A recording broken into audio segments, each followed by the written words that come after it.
Good morning, children. From today, I will start a new chapter, 16. The name of the chapter is Challenges Before Indian Economy. In this chapter, बच्चे the first topic is inflations, deleted by the government. यानी कि वो portion आपका delete हो चुका है. So, I will start this chapter from second point. This is the poverty. ठीक है. अब what is poverty? In simple language, poverty means क्या होती है बच्चे? गरीबी. तो गरीबी क्या होती है? It is a situation in which an individual fails to fulfill his minimum living requirements. कि इस सिचुएशंस के अंदर एक इंडिविजुअल जब अपनी मिनिमम रिक्वायरमेंट्स को भी पूरा नहीं कर पाता है. मिनिमम रिक्वायरमेंट्स आपकी क्या होती है? रोटी, कपड़ा और मकान. अगर ये तीनों रिक्वायरमेंट्स को अपनी कंप्लीट नहीं कर पाता, it means this individual is a poor man. ठीक है, वो एक गरीब व्यक्ति है. अगर इकोनॉमिक लैंग्वेज में हम बोले तो lack of wealth and resources is poverty. यानी कि वेल्थ की कमी और रिसोर्सेज की कमी, यही क्या कहलाती है? आपकी एक पॉवर्टी कहलाती है. अब suppose in example you have to see many peoples in your society. Some are very rich and some are very poor. Some have a big houses, big cars, and they wear very branded clothes. And some others are look that they have no big houses या without houses. They live in mud houses या फिर rent के houses पे रहते हैं. And they have no facilities accommodation.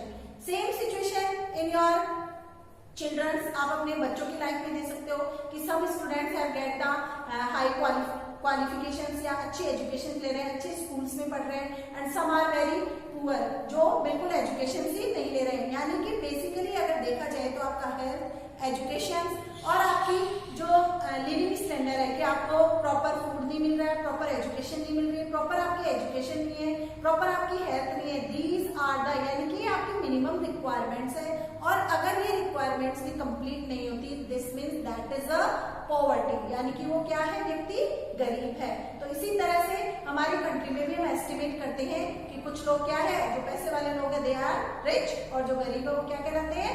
Poor. कई लोग ऐसे हैं जो अपनी बेसिक नीड्स को भी पूरा नहीं कर पाते हैं. सपोज फॉर एग्जाम्पल, आज एक पैसे वाला व्यक्ति एक अपने मील के ऊपर 2000 रुपीज का वो मील, एक लंच ले लेता है, जबकि एक पुअर व्यक्ति की वही 2000 रुपीज क्या हो सकती है? मंथली इनकम भी हो सकती है. तो ये कंपैरिजन है, यही क्या है? जो पॉवर्टी है. अब इसी पॉवर्टी को हम 2 टाइप्स में डिवाइड करते हैं, absolute poverty and relative poverty. Absolute poverty क्या होती है? It is a situation in which a person does not meet the minimum requirements of life. ठीक है, इसके अंदर क्या होता है? Absolute poverty basically this type of poverty seen in the अंडरडेवलप्ड countries, जिसमें एक व्यक्ति अपनी बेसिक नीड्स को भी, अपनी फुली रिक्वायरमेंट्स, अपनी फैमिली की रिक्वायरमेंट्स को कंप्लीट नहीं कर पाता है. और this type of poverty seen in India also, because India is a अंडरडेवलप्ड country. Nowadays India is new technology की वजह से अब हम डेवलपिंग फॉर्म में आ रहे हैं. सेकेंड आती है आपकी relative poverty. The measures of relative inequalities in the various groups of society और nation in the distribution of income, money और कंजप्शन. अब आप इसमें देखो कि बेसिकली क्या है? रिलेटिव इनइक्वालिटीज जो आपके ग्रुप्स और सोसाइटी या राष्ट्र में देखने को मिल जाएगी कि किस तरह से इनकम का डिस्ट्रीब्यूशन है, आपके रिसोर्सेज का डिस्ट्रीब्यूशन और एक्सपेंडिचर और कंजप्शन का डिस्ट्रीब्यूशन है. सपोज फॉर एग्जांपल हम लेते हैं अंबानी फैमिली का. आज अंबानी फैमिली हमारी कंट्री के बहुत से रिसोर्सेज का यूज कर रही है और बहुत ही पैसे वाली है. ठीक है, अगर हम देखें तो सेम टाइम पे वही क्वालिफिकेशन उस व्यक्ति की है, वही क्वालिफिकेशन अदर व्यक्ति की है, लेकिन आज वो इन रिसोर्सेज का जिस तरह से यूटिलाइज कर अमीर बन रहा है, वैसे हर व्यक्ति अमीर नहीं बन सकता. तो ये हमारा क्या है? डिफरेंसेस है कि हम रिसोर्सेज को किस तरह से डिस्ट्रीब्यूट कर रहे हैं, मनी को किस तरह से यूज कर रहे हैं, हमारा एक्सपेंडिचर क्या है. ये किसी भी नेशन और राष्ट्र में आपको देखने को मिल जाएगा. और बेसिकली ये सारी चीजें देखने को मिलती है आपको डेवलप्ड कंट्रीज में. अब बात करेंगे measurement of poverty in India. India में इस पॉवर्टी को मापने का काम कब से स्टार्ट हुआ? तो in India before independence first attempt इसने किया दादा भाई नेहरूजी इन 1868 में. इन्होंने एक पॉलिसी भी दी थी, ड्रेनेज ऑफ वेल्थ. यानी कि कंट्री की सारी वेल्थ कहाँ जा रही थी? ब्रिटेन जा रही थी, वही हमारी वेल्थ का फायदा उठा रहे थे. Then after independence planning commission हमारा फॉर्म हुआ था 1950 में. देन खांडेकर एंड नीलकांत, इन्होंने भी इस पॉवर्टी के मेजरमेंट के आंकड़े क्या करे, सैंपलिंग करके पेश किए। देन 1979 में वाई की अलग कमेटी, इस वाई के अलग कमेटी ने अपनी रिपोर्ट दी कि अब 1 person need 2400 calories for consumption in urban areas and 2100 consumptions per person in rural areas। कि इन्होंने कंजप्शंस का बताया था कि ये पॉवर्टी लाइन में किस तरह से हम इसे माप सकते हैं। देन 1993 to 2004 और 5 में अंडर पीसी डीपी लक्कड़वाला और सुरेश तेंदुलकर एंड सी रंगराजन, इन्होंने प्लानिंग कमीशन के तहत ये रिपोर्ट दी थी कि they decided that 2011-12 person less than per capita consumption 1000 in urban areas and 841 in rural areas। ये पर कैपिटा इनकम कंजप्शन है कि एक व्यक्ति की अगर महीने भर की इनकम 1000 रुपए और उधर 841 है तो it comes into poverty line, ये पॉवर्टी लाइन के अंदर में आता है। अब हमारी अगर देखी जाए इस रिपोर्ट के अंतर्गत तो 21.92% आर पुअर, यानी कि those are the poor peoples are या पुअर पॉपुलेशन है हमारी कंट्री में। Poverty related work done by, अब हमारी कंट्री में पॉवर्टी रिलेटेड आंकड़ों के मापन का काम कौन करता है, नेशनल सैंपल सर्विस ऑर्गेनाइजेशन। ठीक है, अब इसके अंदर में पूरे डेटा कलेक्ट किए जाते हैं।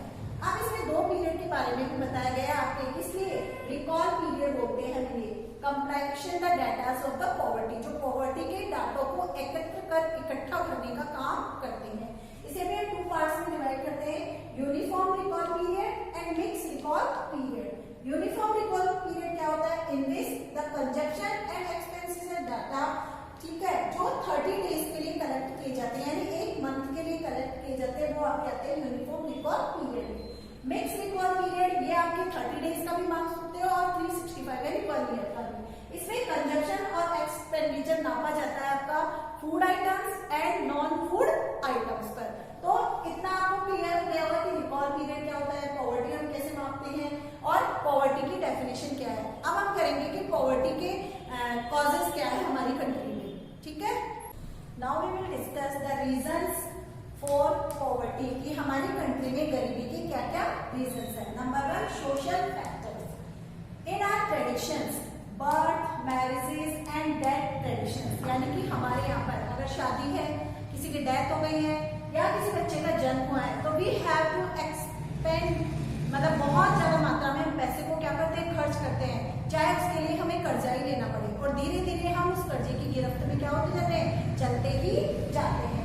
Number 2, desire to give birth to male child. दूसरा, हमारे यहाँ पर डिजायर है कि घर में एक मेल बच्चा तो होना ही चाहिए, क्योंकि वही हमारा क्या है, ब्रेड विनर है, यानी हमारे कमाई करने वाला है, हमारा कमाऊ पूत है, जो हमारे फ्यूचर को क्या करेगा, सुरक्षित रखेगा। देन थर्ड, आपका backward class always kept in infinity, जो हमारी बैकवर्ड क्लासेस है, पुअर क्लासेस है, माइनॉरिटी क्लासेस है, हमेशा इन्फिनिटी में रहती है, हमेशा अपनी उस चीज को अपनी डेस्टिनी मानती है कि तो हमारी डेस्टिनी है, हम तो गरीब है और गरीब ही रहेंगे। दे डिडंट टू एडवांटेज, वो उन एडवांटेज का फायदा नहीं ले पाते जो ऑलरेडी गवर्नमेंट उनके लिए क्या करती है, इंप्लीमेंट करती है, because of lack education. Next आता है आपका economic factors, victim of economic backwardness. अब बेसिकली अगर देखा जाए तो हमारी कंट्री में हम खुद ही अपनी बैकवर्डनेस के क्या है, 2 तक है, क्योंकि we do not invest money in our education and health. हम इन चीजों को अपनी प्रायोरिटी नहीं देते हैं, इन चीजों को प्रायोरिटी नहीं देने की वजह से, यानी do not invest in education so they get less income. पढ़ा लिखा व्यक्ति नहीं होगा तो नेचुरल उसके लिए एम्प्लॉयमेंट अपॉर्चुनिटीज भी नहीं होगी और वो ज्यादा इनकम जनरेट भी नहीं कर पाएगा। And most of related agriculture, और ज्यादातर हमारी कंट्री में लोग हैं वो किससे, कौन से सेक्टर से रिलेटेड है, एग्रीकल्चर सेक्टर से, जहां पर हम बोल सकते हैं कि कुछ व्यक्ति तो काम कर रहे हैं और कुछ क्या होते हैं, हिडन एम्प्लॉयमेंट हमारे यहाँ पर ज्यादा है, कि जहां पर एक काम को जहां एक व्यक्ति कर सकता है वहीं 4 लोग उसके अंदर लगे हुए हैं, तो that is the cause of poverty. Then हम बात करेंगे पॉलिटिकल कॉजेस की, लैक ऑफ पॉलिटिकल विल। सबसे पहले तो हमें पॉलिटिकल अवेयरनेस की ही कमी है, हम ऐसे व्यक्ति को इलेक्शन में चूज कर देते हैं जो हमारे बिल्कुल बेनिफिट का काम नहीं करते। साथ ही हमें जो गवर्नमेंट बहुत सारी स्कीम्स हमारे लिए लॉन्च करती है, उसका भी हमें क्या होता है, अंदाजा ही नहीं होता है।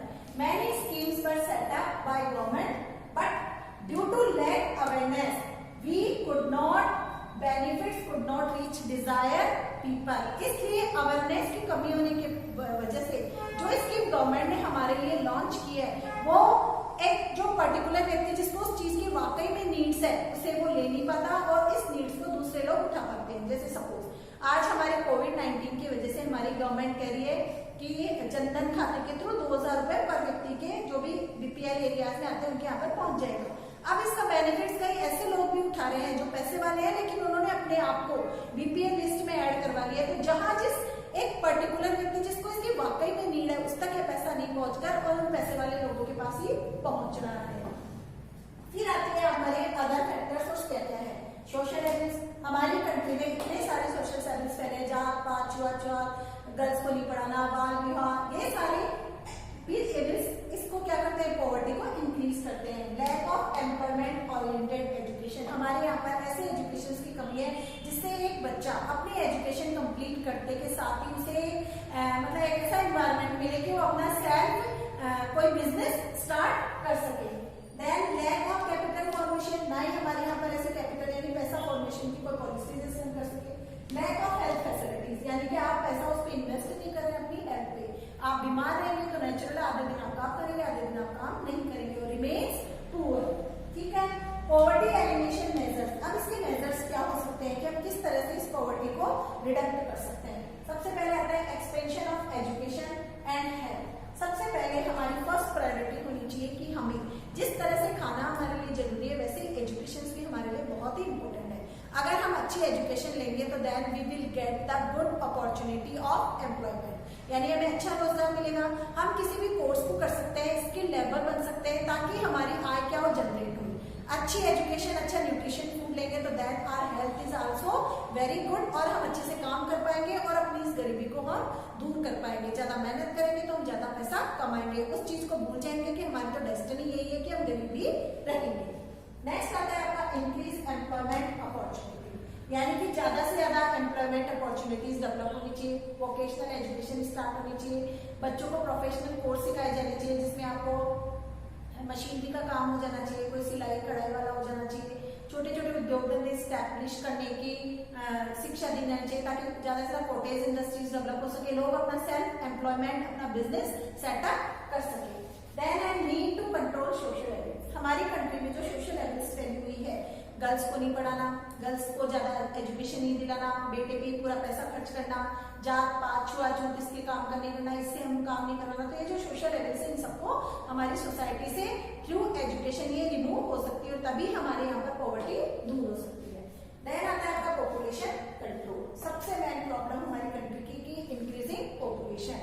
एक तो आपने ऊपर सोशल प्रोसेस में देखा कि डिजायर ऑफ मेल चाइल्ड, लोग अपने घर में लड़कियों की संख्या बढ़ाते ही जाते हैं किसके, एक चाइल्ड मेल चाइल्ड की उम्मीद में। उन्हें ये नहीं पता कि बेटा और बेटी दोनों ही समान है। सबको फैमिली प्लानिंग करनी चाहिए ताकि आप अगर एक ही बच्चा हो तो आप उसे अच्छी एजुकेशन और अच्छी हेल्थ प्रोवाइड कर सकें ताकि वो अच्छी एम्प्लॉयमेंट अपॉर्चुनिटी प्राप्त करके अपनी नेशनल इनकम में भी कॉन्ट्रीब्यूशन दे सके। देन आता है आपका reach the benefits of target person. ठीक है, बेसिकली मैंने पहले भी बताया आपकी कि गवर्नमेंट बहुत सारी स्कीम्स लॉन्च करती है but benefit get by the those people aware about this scheme.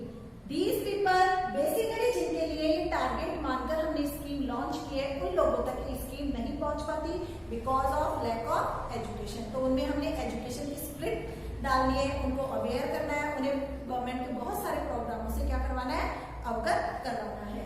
अब आती है हमारी गवर्नमेंट क्या करती है, measures adopted for poverty elimination. हम क्या क्या मेजर्स अपॉइंट कर सकते हैं। 1970 मल्टी डायमेंशनल स्कीम, हमारी गवर्नमेंट ने मल्टी डायमेंशनल स्कीम्स या प्रोग्राम निकाला था लेबर एम्प्लॉयमेंट जिससे लॉन्च किया गया था ताकि स्किल और नॉन स्किल वर्कर्स को क्या मिल सके, काम मिल सके। इसके बाद क्या आता है, लेबर एम्प्लॉयमेंट, लोगों को काम मिलना चाहिए, सेल्फ एम्प्लॉयमेंट जनरेट होनी चाहिए वोकेशनल एजुकेशन के थ्रू।